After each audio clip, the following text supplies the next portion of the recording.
Good morning विद्यार्थी मित्रांनो, आपले सर्वांचे डबल अकॅडमी मध्ये सहर्ष स्वागत आहे। आज आपण बघणार आहोत अंगणवाडी सुपरवायझर सरळ सेवा असेल किंवा अंगणवाडी परिवीक्षिका अंतर्गत भरती ग्रामीण आणि शहरी भागातील ज्या महिला तयारी करतायत त्यांच्याकरिता 160 प्लस म्हणजे 200 पैकी 160 प्लस जर मार्क मिळाले तरच आपलं या ठिकाणी सिलेक्शन होणार आहे। त्याकरिता आपल्याला नेमकं अभ्यास कसा करायचा आहे, अभ्यासाचं नियोजन, कोणते पुस्तक वाचायचे, सिलेबस कसा आहे, तर त्याकरिता आपण शेवटपर्यंत हा व्हिडिओ बघणे गरजेचं आहे, जेणेकरून आपल्याला कळणार आहे। कारण नुसताच अभ्यास करून चालणार नाही का। 102 पदांची सुद्धा जाहिरात आली होती, त्याचा निकाल लागला, त्याची वेटिंग लिस्ट सुद्धा लागलेली आहे, जॉईनिंग सुद्धा मिळालेली आहे। तर आपण कुठेतरी कमी पडलेलो आहोत।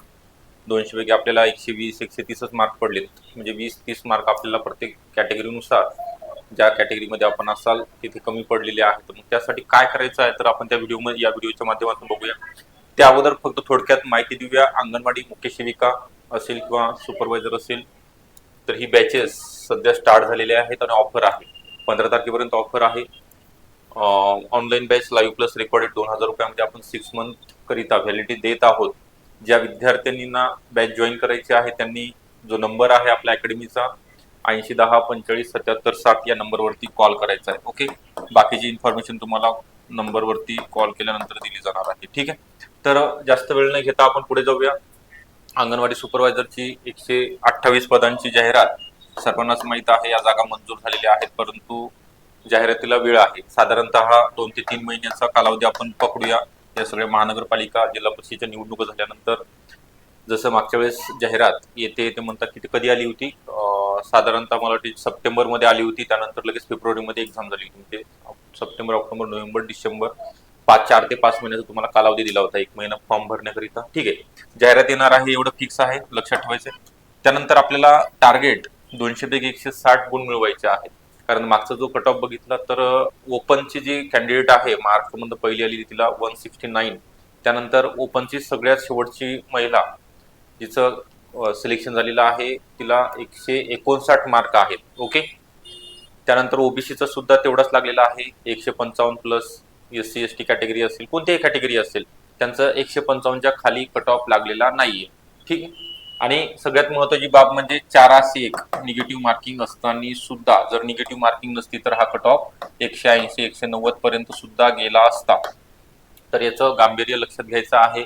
इथनं पुढे सगळ्या परीक्षेला निगेटिव्ह मार्किंग असणार आहे। मग आपण अभ्यास करतोय त्या अभ्यासाचं काहीतरी आउटपुट आपल्याला मिळालं पाहिजे। तर हा तुमचा जो अभ्यासक्रम आहे, मराठी, इंग्लिश, गणित, बुद्धिमत्ता असेल, जीके असेल, ICDS, पोषण अभियान, संगणक, हे सरळ सेवेचं फक्त या ठिकाणी काय नाहीये, कम्प्युटर विषय अंतर्गतला नाही, एवढं सोडून द्यायचंय। त्यांनी जे व्हिडिओ बघत असतील ग्रामीण आणि शहरी भागातील अंगणवाडी सेविका किंवा मदतनीस, तर हा सेम सिलेबस आहे, 100 प्रश्न आहेत, 200 गुण आहेत। ओके, आणि समजा MPSC ने जर एक्झाम घेतली तर याच्यामध्ये काही चेंज होणार नाही, इकडे सुद्धा निगेटिव्ह मार्किंग असणार आहे, एखादे सब्जेक्ट वाढू शकतो यामध्ये। ठीक आहे, तर त्याचं अपडेट आल्यानंतर तुमच्यापर्यंत मी पोहोचवणार आहे।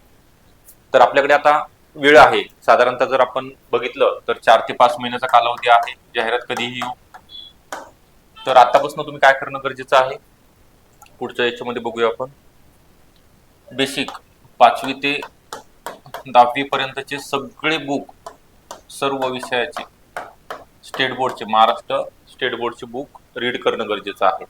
ओके, मग यामध्ये इतिहास असेल, भूगोल असेल, राज्यघटना असेल, नागरिकशास्त्र बोलतोय आपण त्याला, किंवा आता परिसर अभ्यास आलेला आहे नवीन अभ्यासक्रमानुसार जर बघितलं तर परिसर अभ्यासमध्ये 4 घटकांचा समावेश आहे, ते सुद्धा वाचा।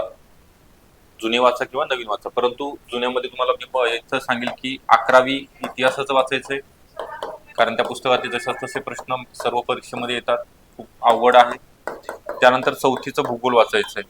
ओके, त्यानंतर 11वी 12वी इकॉनॉमिक्सचं बुक वाचायचंय, अर्थशास्त्र। ओके, इकॉनॉमिक्स, बाकी कोणतंच बुक वाचायचं काम नाही तुम्हाला। इकॉनॉमिक्ससाठी 2 जे प्रश्न विचारतात त्याकरिता, विज्ञानचे सुद्धा 5वी ते 10वीचे।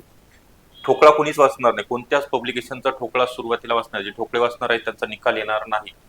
ठीक आहे, मी पब्लिकेशनचं नाव नाही घेणार, परंतु कोणतंच वाचू नका सुरुवातीला, हे तुम्हाला बेसिक कन्सेप्ट क्लिअर करायचे आहे। मग हे झाल्यानंतर तुम्हाला काय करायचं आहे, प्रत्येक आता समजा भूगोलचं तुमचं स्टडी झालेलं आहे, म्हणजे 5वी ते 10वी पर्यंत तुम्ही सर्व विषयाचे बुक रीड केलेले आहेत, स्वतः नोट्स म्हणजे एकदा अंडरलाईन करायचंय, त्यानंतर नोट्स काढायच्या आहेत, कात्रण काढायचे आहेत त्यामधले जसं पॉसिबल असेल। तर मग कोणतेही दोन पुस्तकं इथे सौदीचं सांगेल मी आणि के सागर पब्लिकेशनचं खतीब सरांचं आहे. त्यानंतर इथे कठारे आहे किंवा गाठाळ किंवा जयसिंगराव पवार, कोणतंही, सगळे पब्लिकेशन चांगलेच आहेत. परंतु आपला अभ्यासक्रम काय आहे आणि त्या पुस्तकामध्ये अभ्यासक्रमाशी निगडीत घटक आहेत का इंडेक्समध्ये चेक करायचे, नाहीतर वाचत बसायचं नाही. त्यानंतर विज्ञानासाठी दुसरं सेपरेट नका वाचू, 5वी ते 10वीचे बुक रीड करा. त्यासोबतच चालू घडामोडी, आता चालू घडामोडी हा विषय करण तुम्हाला काय करायचं, डेली जे न्यूजपेपर आहे, कोणताही एक न्यूजपेपर घरपोच मिळतो लावा, जेणेकरून मागच्या 6 महिन्यातल्या असतील 1 वर्षाच्या घडामोडी नुसतं ओव्हरलुक केलं म्हणजे वाचलं काय चालू आहे काय नाही, कुठं अपडेट आलेली आहे, नेमका सध्या कोणत्या परिषदा वगैरे चाललेल्या, कोणाचं निधन झालेलं आहे, क्रीडा घडामोडी, कोणाला कोणता पुरस्कार मिळालेला आहे.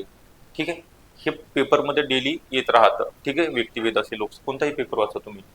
आणि एक मॅगझिन, मग इथं मॅगझिन कोणतं वाचायचं आहे, पृथ्वी परिक्रमा वाचा किंवा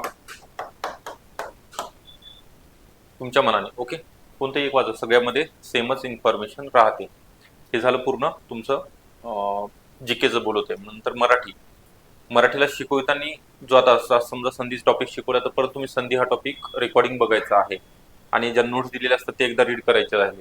आणि त्यानंतर त्यावरचे आलेले PYQ आतापर्यंत किंवा तुमच्याकडे MCQचं बुक असेल ते MCQ सॉल्व्ह करायचे आहेत. ठीक आहे, हे सॉल्व्ह केल्यानंतर आपल्याला 50 पैकी किती मार्क पडत आहेत त्याचं सुद्धा अनालिसिस करायचं. मग प्रयोग असेल किंवा संधी, त्यामधले कोणता पार्ट मला समजला नाही त्या अनालिसिस मधून तुम्हाला समजणार, तुमचा अनालिसिस तुम्हाला समजणार आहे. ठीक आहे, मग तुमचा कोणता वीक पॉईंट आहे तो स्ट्रॉंग करण्याचा प्रयत्न करायचा आहे 4-5 महिन्यामध्ये.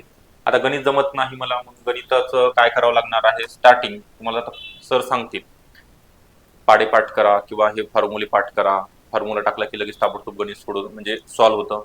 त्यानंतर इंग्लिश सुद्धा अवघड जाते, मग इंग्लिशसाठी काय करायचं आहे, कमी मार्क पडत आहेत, 20 मार्क आहे तुम्हाला, 20 पैकी मला किमान 14-15 तरी मार्क मिळाले पाहिजेत, नाहीतर 2-3 मार्क मिळाले तुम्ही स्पर्धेमधनं बाद होणार आहात. एवढं लक्षात ठेवायचं. कोणताच विषय हलक्यात घेऊ नका, कोणता स्किप करायचा नाही, टॉपिक सब्जेक्ट तर नाही आणि टॉपिक सुद्धा स्किप करायचं स्पर्धा परीक्षेमध्ये. हे आपलं ग्रॅज्युएशनची एक्झाम नाहीये. ठीक आहे, त्यासोबतच तुम्हाला डेली 4 तासाचं, फक्त 4 तास अभ्यास करा, 2 तास सकाळ 2 तास संध्याकाळी, जसा वेळ मिळेल. कारण तुम्ही पार्ट टाइम जॉब आहे, कोणी अंगणवाडी सेविका आहे, कोणी कॉलेजचं चालू आहे, कॉलेजला आहात, तर या सर्व महिलांनी लक्षात ठेवायचं आहे आपल्याला या येणाऱ्या परीक्षेमध्ये कधी येऊ एक्झाम, जूनमध्ये येऊ, जुलैमध्ये एक्झाम हो, टार्गेट 160+ 170 मिळो, 180 मिळो, 100% पेपर झाल्यानंतरच मला कळालं पाहिजे की माझा निकाल या परीक्षेमध्ये 100% आहे. ओके, पुढच्या परीक्षेचा अभ्यास सुद्धा करण्याची आवश्यकता पडणार नाही. मग आता मी थोडक्यात हे सांगितलेलं आहे, मग तुम्हाला काय करायचं आहे हे डिटेल अजून याच्यापेक्षा नेमकं काय वाचायचं आहे. आता मी सांगितलंय कसा अभ्यास करायचा आहे किंवा मार्क कशी जास्तीत जास्त मिळवता येतील याकरिता आपण स्पेशल मेंटरशिप बॅच अंगणवाडी सर्व सेवा असेल किंवा अंतर्गतचे असेल या चालू केलेल्या आहेत. मग यामध्ये पर्सनल गायडन्स असेल, कॉलवरती किंवा झूम मीटिंगच्या माध्यमातून असेल, 4000चे बुक तुम्हाला घरपोच दिले जातील किंवा दररोज करायचं अभ्यास वेळापत्रक दिलं जाईल. त्यानंतर तुमचे पेपर घेतले जाईल, पेपर झालं की त्याचा अनालिसिस सुद्धा होणार आहे. तर ह्या सर्व गोष्टी मिळवण्याकरिता तुम्हाला 80 10 45 77 60 हा नंबर आहे, या नंबरवरती तुम्ही संपर्क करायचा आहे. ओके, अधिकची माहिती तुम्हाला हा नंबरवरती कॉल केल्यानंतर दिली जाणार आहे. ठीक आहे, तर अभ्यासाला लागा. कोणी अंतर्गत असो का सरळ सेवा दोन्हीची सुद्धा परीक्षा 2026 मध्ये होणार आहेत. आता शांततेचा काळ आहे, जास्तीत जास्त त्याचा वापर करा, जेणेकरून तुम्हाला जाहिरात आल्यानंतर फक्त तुमचे डेमो पेपर, मॅरेथॉन लेक्चर, त्यानंतर PYG क्वेश्चन पेपर सॉल्व्ह करणं, फक्त रिव्हिजन करीत आपल्याला वेळ ठेवायचा आहे. तोपर्यंत अभ्यास आपला पूर्ण कंप्लीट करून घ्यायचा आहे. तसं तुमच्या योजना आहेत ICDSच्या वगैरे, त्याचे सुद्धा नोट्स काढा. खूप साऱ्या भरमसाठ आहेत, केंद्र सरकार राज्य सरकारच्या आहेत. त्याच्यामध्ये 4 गोष्टी महत्वाच्या असतात. कधी सुरू झाली, कोणी सुरू केली, कोणत्या मंत्रालयाअंतर्गत सुरू करण्यात लाभार्थी कोण आहेत आणि योजनेचं टार्गेट काय, 4-5 गोष्टी लक्षात ठेवायच्या. बाकी त्याच्यात फापट पसरा वाचणे गरजेचं नाही किंवा लक्षात ठेवणं गरजेचं नाहीये. हेच परीक्षेला विचारायचं. हे आपल्याला कळायला पाहिजे की परीक्षेमध्ये नेमकं काय येतं. ओके, काय येत नाही ते कळालं की विषय संपवतो. ठीक आहे, अशा स्वरूपात करा. अजून जर तुम्हाला योग्य मार्गदर्शन हवं असेल तर कॉल करा. कॉलवर सुद्धा अजून डिटेलमध्ये आपण बोलणार आहोत, मार्गदर्शन करणार आहोत. बॅचेस आता सुरू झालेले आहेत, नंबर दिलेला आहे. रेग्युलर 2006 महिने देतोय आपण, नंतर फी वाढणार आहे नवीन वर्षामध्ये आणि मेंटरशिपची सुद्धा वाढणार आहे. आता सध्या कमी आहे, त्यामध्ये 10 पट वाढ होणार आहे. ओके, 10% वाढ होणार आहे. तर त्याकरिता आपल्याला 30 तारखेच्या आतच बॅच जॉईन करून घ्या, जेणेकरून पहिल्यापासून पेपर असतील, लेक्चर्स पहिल्यापासून सुरू झालेले आहेत. सगळ्यांसोबत आपण मिक्स व्हा, जेणेकरून तुमचं परत परत अभ्यास करण्याची आवश्यकता तुम्हाला भासणार नाही. ठीक आहे, थांबूया आपण या ठिकाणी. व्हिडिओला लाईक करा, चॅनलला सबस्क्राईब सुद्धा करून ठेवा आणि टेलिग्रामची लिंक खाली डिस्क्रिप्शन बॉक्समध्ये टेलिग्राम चॅनल सुद्धा जॉईन करा. थँक्यू.